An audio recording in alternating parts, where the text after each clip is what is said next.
Hi, Christopher Barron, Barron's American More in Common, the More in Common Dinner Club, and More in Common Ventures. Thanks for joining me. I'm going to keep this short. My battery's running out. I wanted to talk about what really comes down to kindness and compassion, but I want to frame it with a word that a friend of mine said to me this winter. And when I think about how we're talking with one another online, in person, our elected officials, kindness and compassion are these warm, squishy terms that are, they're great for monks maybe, and my Lutheran forebears. They seem like they've lost their value in some ways. They're almost kind of quaint. But I think there's a word that she used that was really quite poignant to me. She said, people are being reckless. And I thought about that, and it really hit home when she said that. And we happened to be talking about relationship, midlife. But the fact is, I think that word applies to a lot of where we are right now. I have a lot to say in my book about devices and technology. But just without getting into the weeds, we're at a time when everything is moving so fast and we're inundated with news sources. I once said that Yvon Chouinard once said that Tom Brokaw, they were up fly fishing in Montana, and he said Tom Brokaw was always listening to the BBC, and Yvon couldn't figure out why on earth he had to be connected all the time.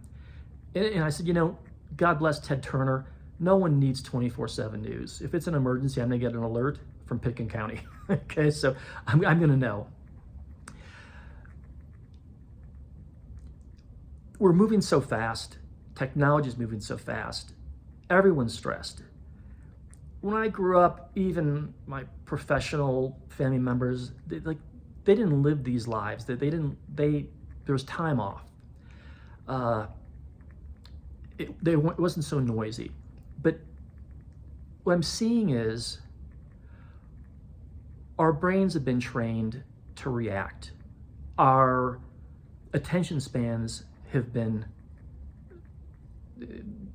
diminished to nanoseconds. And now I'm 2 minutes and 55 seconds in here. I had 3 branding agencies call me last week. They want me to give my, elevator pitch for what I'm doing in, like 60 seconds or maybe less. Well, it's not going to work.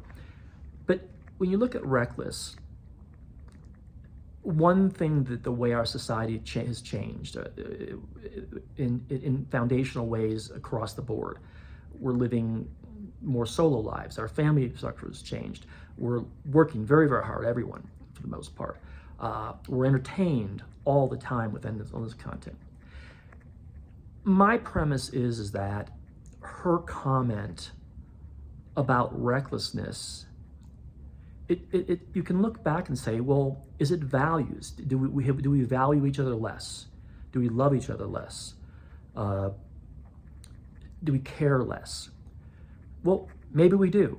Has our wealth calloused us to people less fortunate or less able to work as hard as we do? I don't know.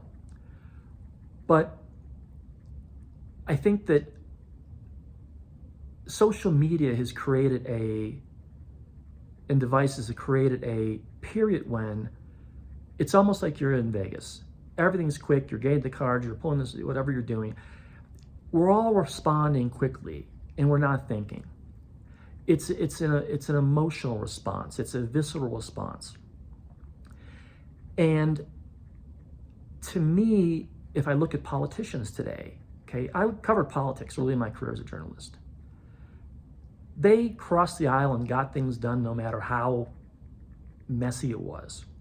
They played golf together, and certainly maybe some of these people, but we're in divided times, and I know when they're on camera, it's maybe different than when they're in person. But in general, my point is this. Are we just simply going so fast, working so hard, that we're reckless without intent because we just don't have time to think, because we're so distracted and so immersed in our own worlds. Or simply we just don't care any longer. We're in it for ourselves. It's me, me, me. I got to go heli skiing in Japan or this or that. Or, we're divorced from our neighbors. We're divorced from our families. We're divorced from our workforce and our employees. We're divorced from our coworkers. And therefore, in general, our level of, let's call it respect, care about them is decreased, whether intentionally or unintentionally.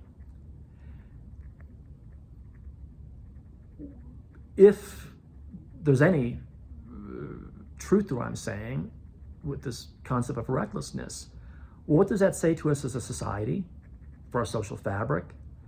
What does it say to us in how we view ourselves, our values, how we show up with anybody, even ourselves? I mean, I would posit that I think some people are reckless with themselves. I see that all the time in the extreme athletic world. I mean, people are reckless with their bodies and they risk things. But to go back to it, to the origin, I just think that it tracks with the word I hear again and again and again. I don't care. I don't care. I began hearing this probably 4 or 5 years ago. And actually, a friend the other day, a friend of mine, we just had an interaction in a I guess kind of a public space, and was incredibly short-tempered and rude. I had made it what he saw, I guess, was a simple, it was nothing. But he later said, "Look, I'm sorry, I'm really pressed, and you did nothing wrong." I think we live in a country where we're all pressed. I mean, I know very few people who aren't, or even if they technically aren't, they feel pressed. And so, I guess to me, the opposite of reckless may be beginning with being present, beginning with slowing down, beginning with questioning our 4 or 5 hours as a country on devices, beginning to question how we show up. And I think the importance is, if we take others out of it, I think that we ourselves would benefit from being more present for ourselves. Have we had time to know who we are? Are we flourishing? Are we doing the right work? Are we showing up in relationship? Are all those things that make up the determinants of health and contentment? And so right now, I think that, to me, reckless is a really good word for how we're talking to or past or at one another. And if I thought it was working, then and I think maybe some people might think that it is, and maybe I think that it is at points. But the question is, when I travel America and I meet so many Americans who are struggling, so many Americans who can't find community, can't find love, so many Americans who are stressed, is it working as a nation? Is it working diplomatically? Obviously, this is a bigger topic, but personally, I'm more and more looking at how I show up in life. Am I rested enough to be present? Am I not stressed, overly stressed? And really trying to say, look, this is a pivotal time in American history. And in my little way, and I'm going to end with something, now I'm at 9 minutes again. I'm going to end with something very important. And a friend of mine echoed this recently. It was my methodology. little acts of kindness. It's really quite surreal that simply saying something along the lines of, let's say it's a woman walking through the store, let's say she's an older lady or something, and she really looks fantastic. Her hair's amazing. Or maybe one of my friends, actually this afternoon, she went through a pretty difficult physical thing, and but she's in amazing shape. A simple, hey, you look great, or hey, I admire that behavior. Can I get the door for you? How can I help? Is there someone I can introduce you to? These little kindnesses, to me, that's the pushback on reckless.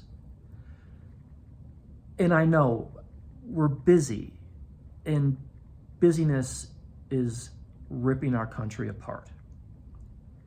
When we're too busy, and let me interject here, I've never lived in New York.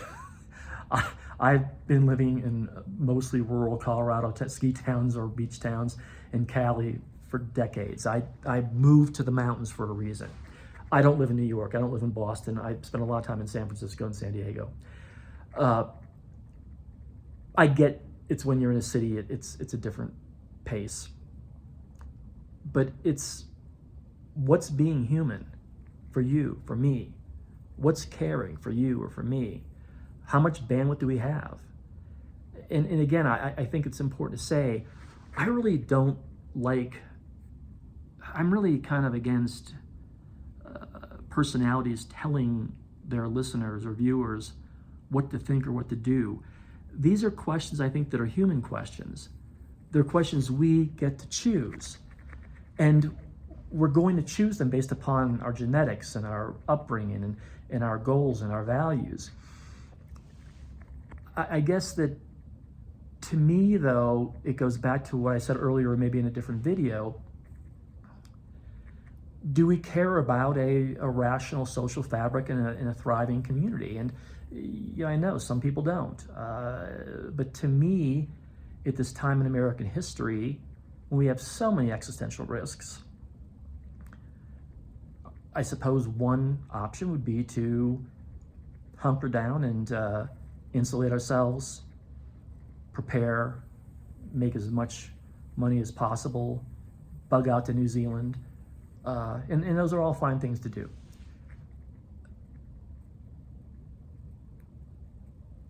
I think some people care too much. I can't tell you the number of medical, psychological, mental health first responders I've met. The burnouts, the suicides, the horror stories they've seen. I think we can care too much. One can care too much. But I also think one can care too little. So, more deep thoughts from Aspen, Colorado. I got to run. Have a wonderful weekend.